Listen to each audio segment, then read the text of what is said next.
안식일이 다 지나고 안식 후 첫날이 되려는 새벽에 막달라 마리아와 다른 마리아가 무덤을 보려고 갔더니 큰 지진이 나며 주의 전사가 하늘로부터 내려와 돌을 굴려내고 그 위에 앉았는데 그 형상이 번개 같고 그 옷은 눈같이 희거늘 지키던 자들이 그를 무서워하여 떨며 죽은 사람과 같이 되었더라.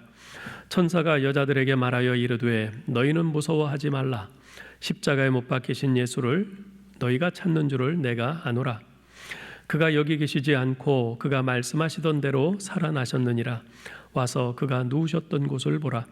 또 빨리 가서 그의 제자들에게 이르되 그가 죽은 자 가운데서 살아나셨고 너희보다 먼저 갈릴리로 가시나니 거기서 너희가 배우리라 하라. 보라, 내가 너희에게 일렀느니라 하거늘 그 여자들이 무서움과 큰 기쁨으로 빨리 무덤을 떠나 제자들에게 알리려고 다름질할세. 예수께서 그들을 만나 이르시되 평안하냐 하시거늘 여자들이 나아가 그 발을 붙잡고 경배하니 이에 예수께서 이르시되 무서워하지 말라. 가서 내 형제들에게 갈릴리로 가라 하라. 거기서 나를 보리라 하시니라. 아멘.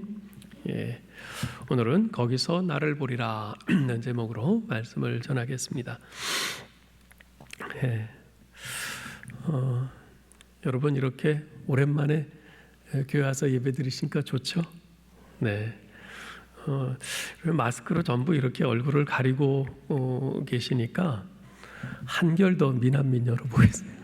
원래도 미남미녀셨는데 예, 오랜만에 뵈니까 더 좋고 더 반갑고 더 다들 아주 예뻐 보이시고 참 좋습니다. 예, 아까 어떤 권사님께서 그러세요. 7주 동안 저를 화면으로만 봤는데 그래도 실물이 잘생기셨어요 그러시더라고요. 뭐 동의 안 하시는 것 같으신데 네, 너무 감사하고 참 좋습니다. 지난 2006년 6월 28일 당시 84세셨던 최계월 할머니가 금강산 관광버스에 올라서 설레는 가슴을 부여안고 북으로 향했습니다. 북한에 살고 있는 아들 김영남 씨를 만나기 위해서였죠. 김영남 씨는 당시 28년 전인 1978년 전라북도 군산 선유도에서 실종됐습니다. 당시 16세 고등학생이었던 아들이 해수욕장에 다녀오겠다고 집을 나섰는데 온데간데 없이 사라져버린 거예요. 그런 사실을 전혀 모르고 있던 이 최계월 할머니는 실종된 아들이 어디서 죽은 줄 알고 28년 동안 지내면서 제사를 매년 지내며 그렇게 아들을 그리워하면서 살아온 거죠. 그러다가 나중에 남파간첩 김광현 씨가 그 김광현 씨의 진술을 통해서 아들이 북한으로 납치되었다는 것을 알게 됐어요. 납치되어서 북한에서 일본 납북자인 요코다 메구무 씨와 결혼해서 딸까지 하나 낳아서 살고 있다는 소식을 들은 거예요. 그 소식을 들은 후부터 이 최계월 할머니는 삶의 의욕을 불태우기 시작했습니다. 죽은 줄만 알았던, 그래서 다시는 영영 만나볼 수 없으리라 생각했던 아들을 다시 볼 수 있다는 생각에 이 팔순의 노모가 얼마나 힘이 솟았겠어요. 얼마나 위로가 됐겠어요. 아마도 그것은 적어도 그 할머니에게는 무너져 산산조각이 난 하늘이 높고 푸른 하늘로 바뀌는 그런 기적이었을 것입니다. 최계월 할머니와 마찬가지로 2000년 전 절망이 소망으로 바뀌는 기적을 체험한 여인들이 있었습니다. 그들은 막달라 마리아와 다른 마리아였어요. 동일한 사건을 기록하고 있는 마가복음 16장 1절에 보면 막달라 마리아와 야고보의 어머니 마리아 그리고 살로메 이렇게 세 여인이 예수님의 시신의 발을 향품을 준비하여 무덤에 왔다고 되어 있습니다. 여러분, 향품을 준비해 왔다는 것이 무엇을 의미합니까? 죽은 시체를 찾아왔다는 거죠. 그 여인들은 예수님은 살아계셔 이 소망을 안고 온 것이 아니라 이제 다 끝났어, 그러니 죽은 시신에 향품이라도 발라드려야지, 이런 절망을 부여안고 온 것입니다. 자, 그렇다면 그날 그 부활의 아침은 어떻게 그녀들의 그러한 절망을 소망으로 바꾸어 준 것일까요? 안식 후 첫날 새벽 그 여인들은 예수님의 시신이 안장되어 있는 무덤으로 갔습니다.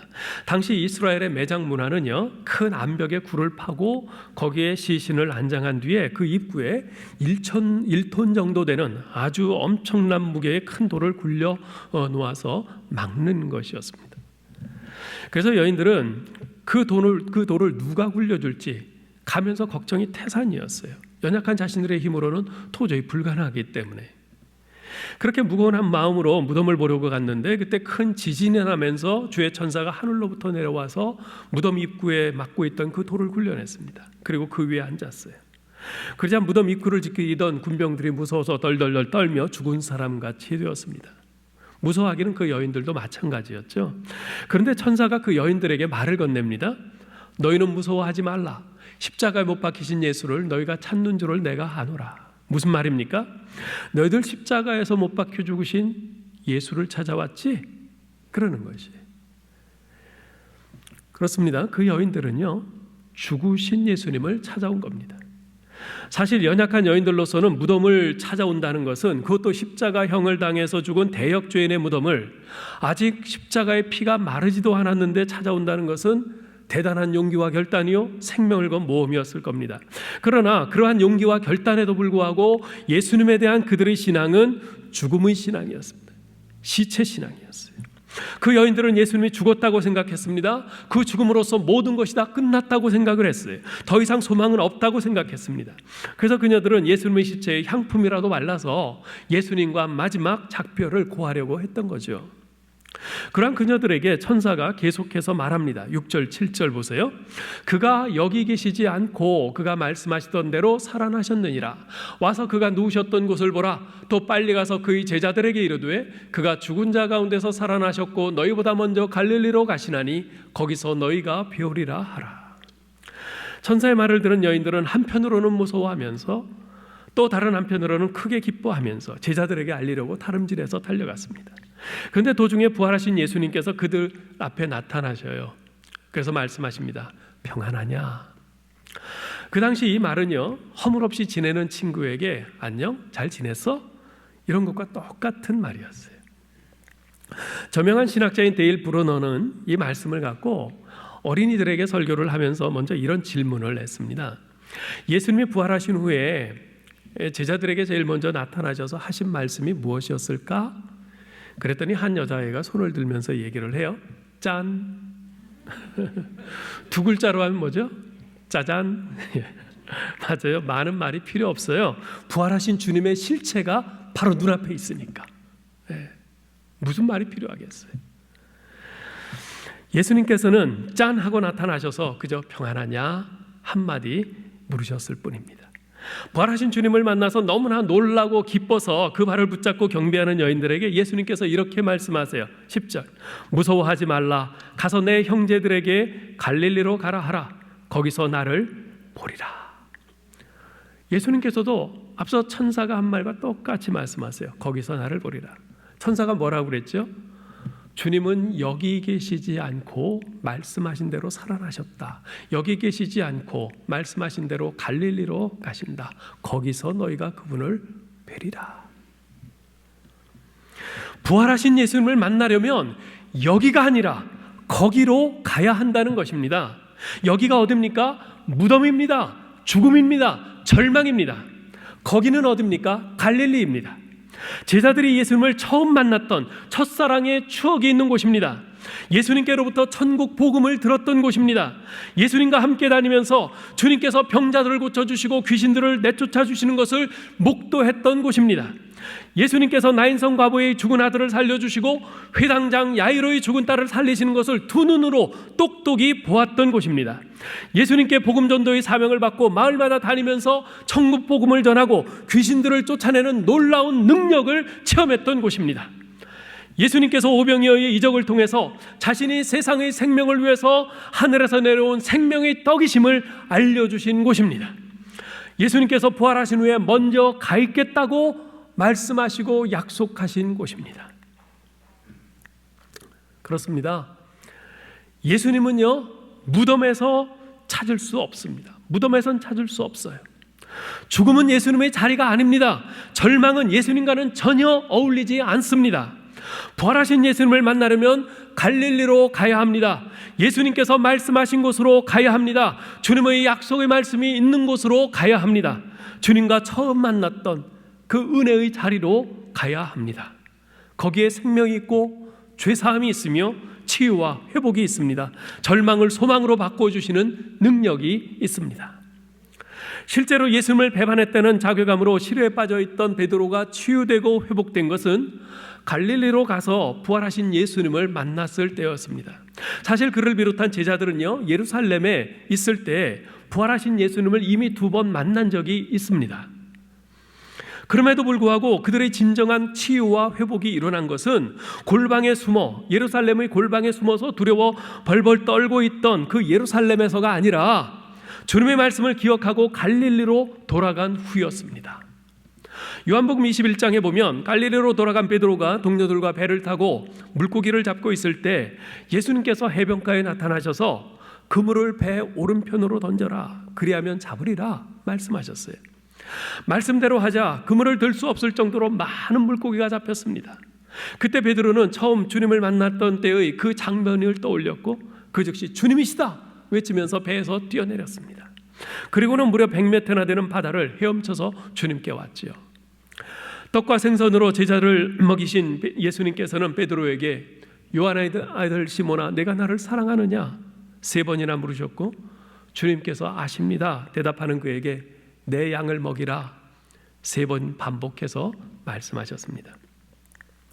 주님을 모른다고 3번이나 부인했던 그의 상처를 깨끗이 씻어주셨을 뿐만 아니라 과거 갈릴리 해변가에서 처음 만났을 때 이제부터 너를 물고기 잡는 어부가 아니라 사람을 낚는 어부가 되게 하리라 며 주셨던 그 사명을 재확인시켜 주심으로써 그를 실패와 좌절의 자리에서 완전히 회복시켜 주신 것이죠.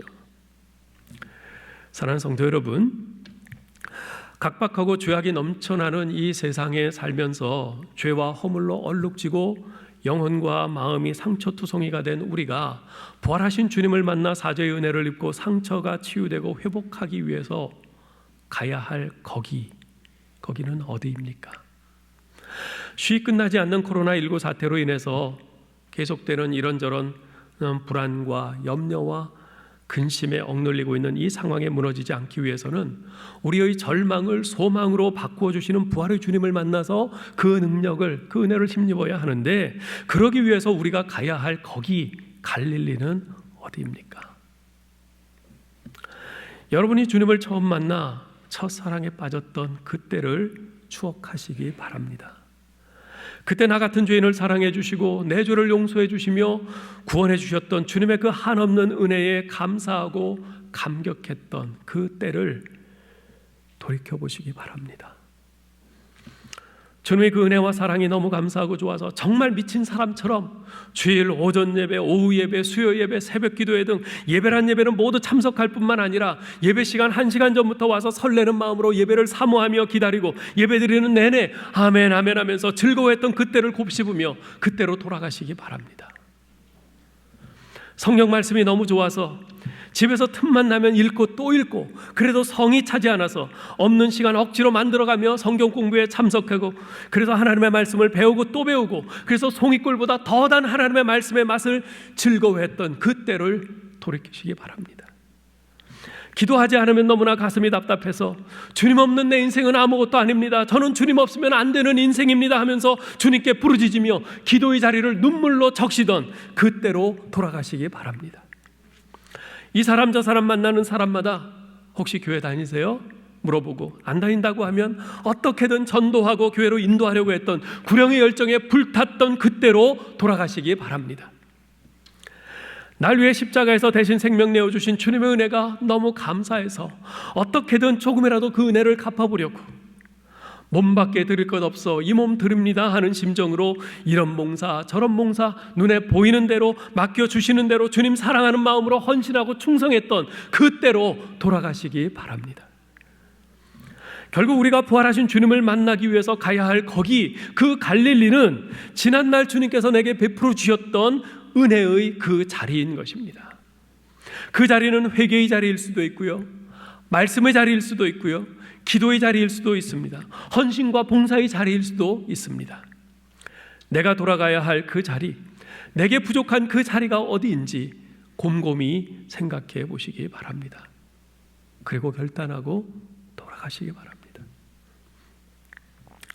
이렇듯 제자들은 거기 곧 갈릴리에서 부활하신 주님을 만나 치유되고 회복되는 기쁨과 감격을 누렸습니다. 그러나 거기서 배우리라, 거기서 너희가 나를 만나리라 하시는 이 말씀은 단순히 그런 정도로 끝나는 말씀이 아닙니다.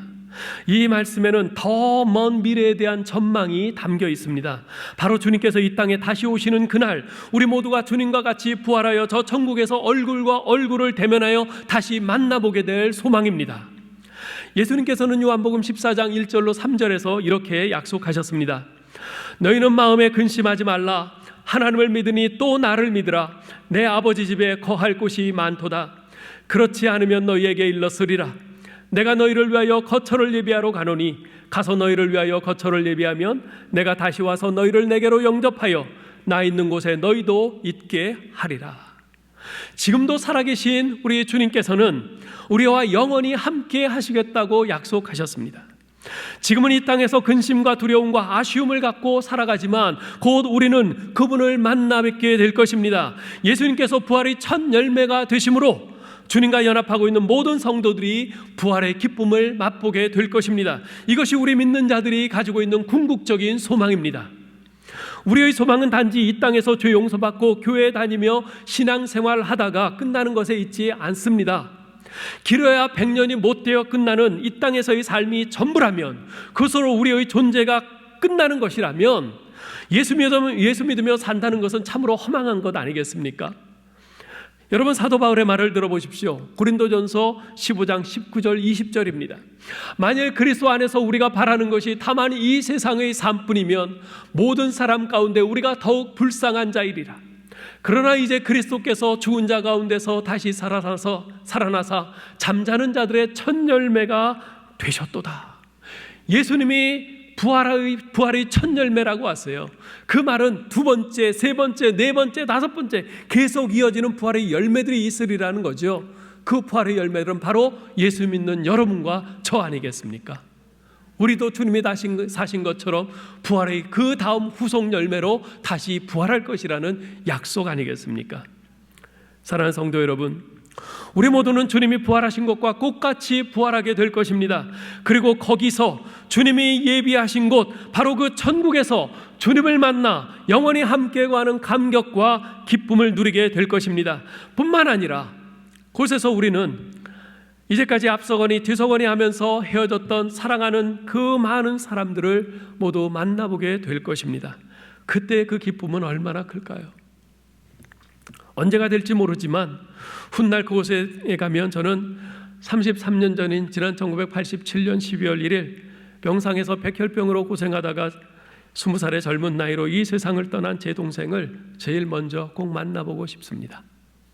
그에게 형노로 제대로 한번 못 해본 저이기에 미안해 라는 그 한마디를 꼭 해주고 싶어요. 여러분도 천국에 가면 꼭 만나고 싶은 사랑하는 이들이 있으실 겁니다. 반드시 만나게 될 겁니다.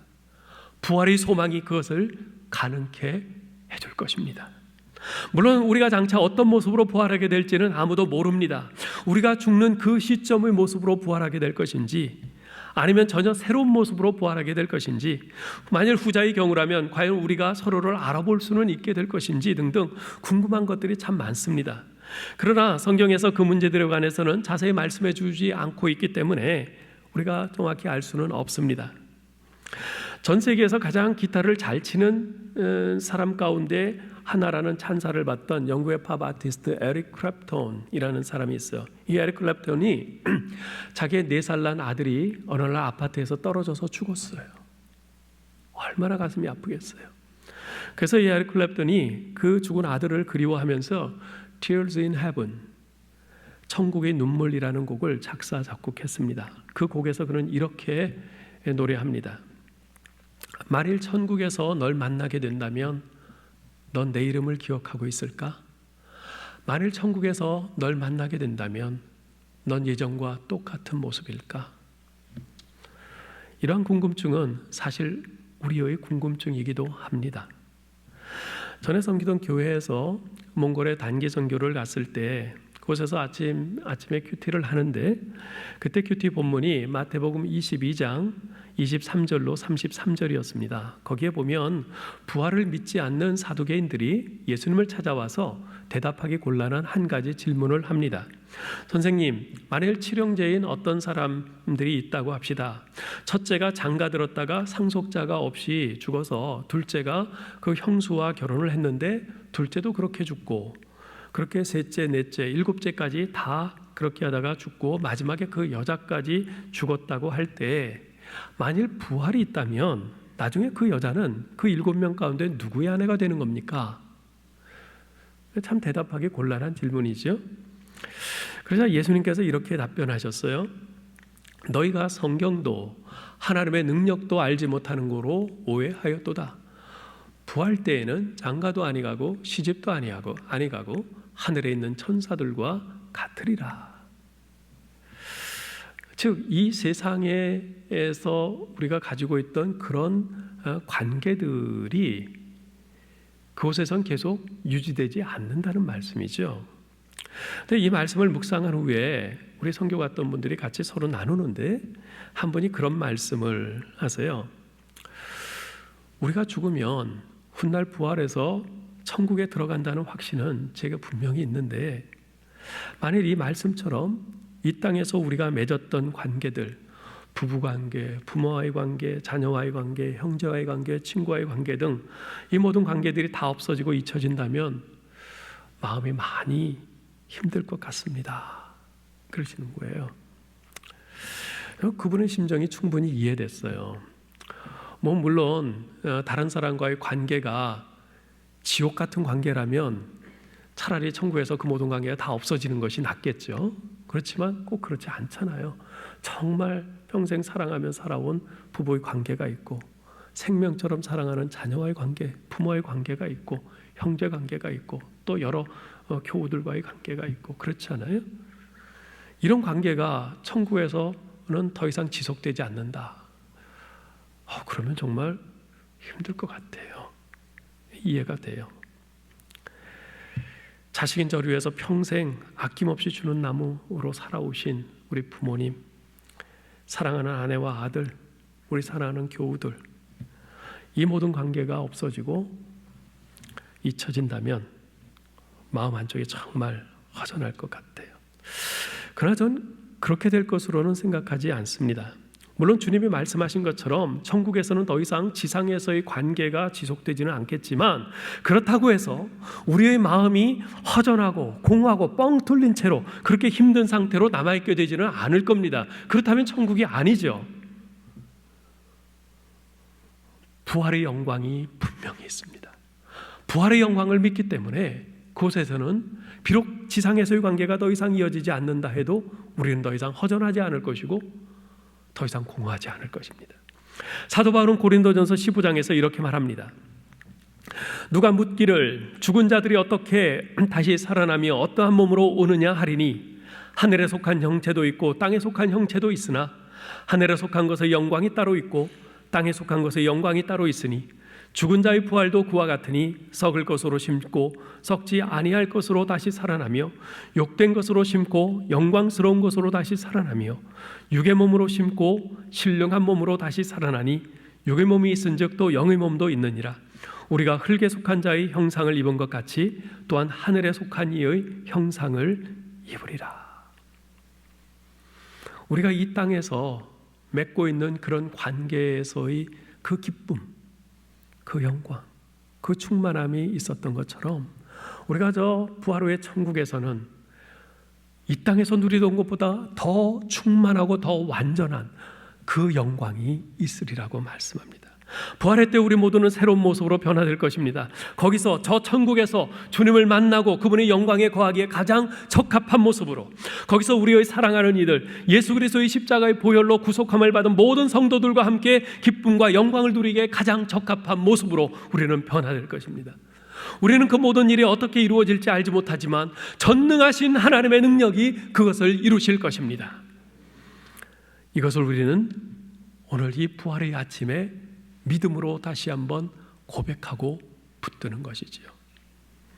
오늘 본문에서 한 가지 더 주목할 것이 있습니다. 10절입니다. 이에 예수께서 이르시되 무서워하지 말라. 가서 내 형제들에게 갈릴리로 가라 하라. 거기서 나를 보리라 하시니라. 예수님께서는 제자들을 뭐라고 부르세요? 내 형제들이라고 부르고 계세요.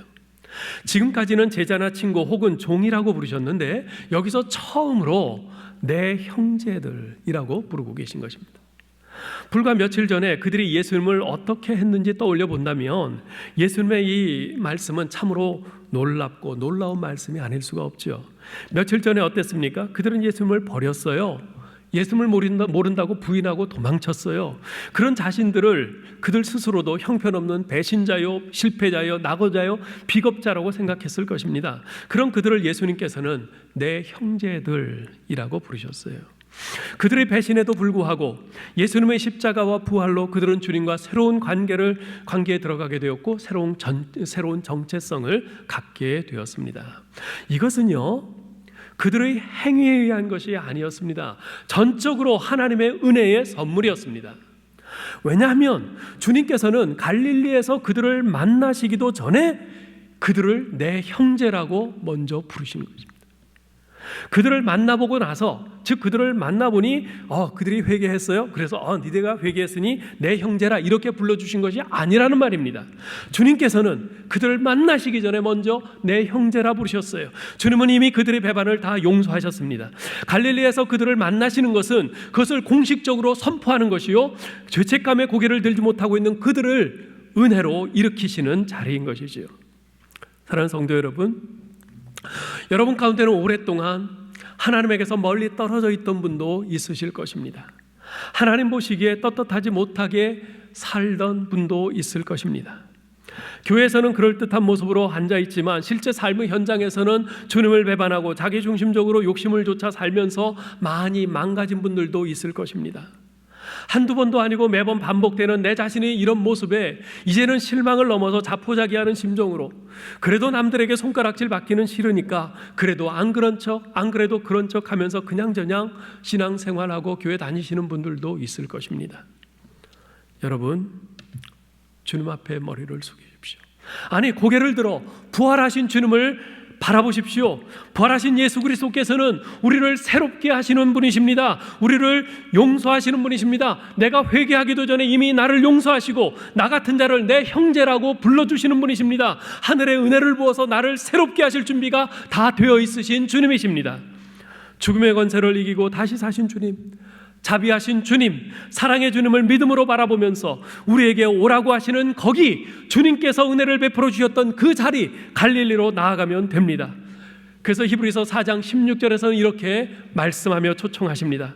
그러므로 우리는 긍휼하심을 받고 때를 따라 돕는 은혜를 얻기 위하여 은혜의 보좌 앞에 담대히 나아갈 것이니라. 오늘 부활하신 주님의 음성, 거기서 나를 만날 것이다, 이 음성을 듣고 주님의 그 돕는 은혜를 얻기 위하여 은혜의 보좌 앞에 담대히 나아가시는 저와 여러분 될 수 있기를 바랍니다. 이제 말씀을 맺겠습니다.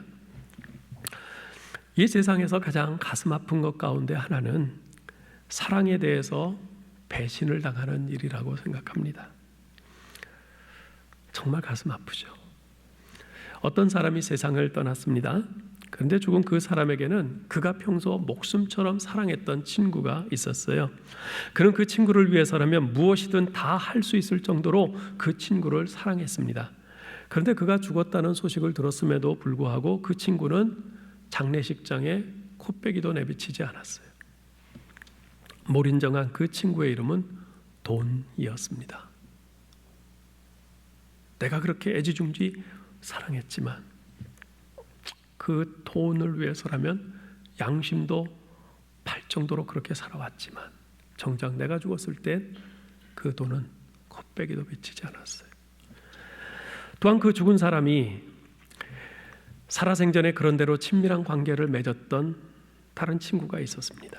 그 친구는 그의 죽음에 슬퍼하면서 빈소에서 밤새 통곡했어요. 장지까지 따라가 슬피 울며 그의 관에 꽃을 놓아 주었습니다. 그리고 나서 눈물을 닦고 돌아갔습니다. 더 오래 같이 있어주지는 못했어요. 그 친구의 이름은 가족이었습니다. 그런데 죽은 그 사람이 평소에 알고는 지냈지만 마음을 기울여 살아가지 못했던, 어쩌면 자주 무시하면서 있는 듯 없는 듯 그렇게 지냈던 한 친구가 있었습니다. 그 친구는 죽은 그 사람의 곁을 끝까지 지켜주었습니다. 그리고 그는 그와 함께 죽음의 강을 건너주었습니다. 끝까지 함께한 의리 있는 그 친구의 이름은 바로 예수 그리스도였습니다. 사랑하는 성도 여러분, 예수님은 한 번도 우리를 배반한 적이 없으십니다. 주님은 죽음의 권세를 깨뜨리고 부활하심으로써 우리의 부활의 길을 활짝 열어 놓으셨습니다. 거기서, 저 천국에서 우리는 주님을 배울 것입니다. 이 소망을, 이 부활의 소망을 믿음으로 꽉 붙드시기 바랍니다. 그리고 앞으로 나의 남은 인생을 부활의 소망을 가진 자답게 살리라 굳게 결심하시기 바랍니다. 그러기 위해서는 주님의 도우시는 은혜가 필요합니다. 부활의 소망과 확신을 가지고 거기서 나를 만나리라 주님께서 말씀하신 거기, 그 은혜의 자리로 나아가시기 바랍니다. 주님의 은혜로 치유되고 회복되었던 거기로 나아가시기 바랍니다. 주님의 은혜로 새로워지고 풍성해졌던 그 자리로 나아가 부활의 주님을 다시 만나실 수 있기를 바랍니다. 그래서 우리에게 다가오는 매일 하루하루를 죄와 불신앙과 절망으로 점철되었던 어제와는 다른 믿음과 소망과 사랑으로 영광의 새날로 만들어가는 우리 모두 될 수 있기를 주님의 이름으로 축원합니다. 이제 마지막으로 고린도전서 15장 57절 58절을 읽어드리고 마치겠습니다. 우리 주 예수 그리스도로 말미암아 우리에게 승리를 주시는 하나님께 감사하노니, 그러므로 내 사랑하는 형제들아, 견실하며 흔들리지 말고 항상 주의 일에 더욱 힘쓰는 자들이 되라. 이는 너희 수고가 주 안에서 헛되지 않은 줄 알미라. 아멘. 기도하겠습니다. 하나님 아버지, 죽음의 권세를 깨뜨리시고 부활하신 우리 주 예수 그리스도로 인하여 감사하고 감사합니다. 주님께서 부활하심이 단지 주님의 부활로 끝나는 것이 아니요, 부활이 첫 열매가 되사 죽고 끝날 우리 인생도 다시 부활할 소망으로 이어지게 하신 것임을 믿기에 오늘 부활절 예배를 드리며 주님께 감사 또 감사를 드립니다. 하나님 아버지, 거기서 나를 만나리라 하신 주님의 그 말씀을 기억하며 마음에 담습니다. 이 땅에서 우리가 길어야 100년 살지만 이 땅에서의 삶이 다 끝나고 난 뒤 그것으로 우리의 존재가 흩어지는 것이 아니라, 그것이 끝이 아니라 저 영원한 천국에서 우리도 다 같이 부활하여 주님과 함께 영광 가운데 거하게 될 그 소망을 우리에게 주심을 감사합니다. 하나님, 그 소망을 붙들고 믿음으로 사는 자답게 앞으로 남은 우리의 인생을 이 부활의 소망을 가진 자로서 합당하게 살기를 원합니다. 아버지여, 이 부활의 소망과 확신을 가지고 거기서 나를 만나리라 말씀하신 거기, 그 은혜의 자리로 날마다 나아가는 저희들 되게 하여 주옵소서. 거기로 나아가 주님의 치유의 은혜, 회복의 은혜를 경험하는 우리 되게 하여 주옵소서. 그 은혜로 새로워지고 풍성해져서 아버지여, 우리에게 다가오는 매일 하루하루를 죄와 불신앙과 절망으로 살았던 어제와는 달리 믿음과 소망과 사랑으로 영광의 새날로 만들어가는 우리의 하루하루가 될 수 있도록 도우시고 인도해 주시옵소서. 우리 주 예수 그리스도의 이름으로 기도하옵나이다. 아멘.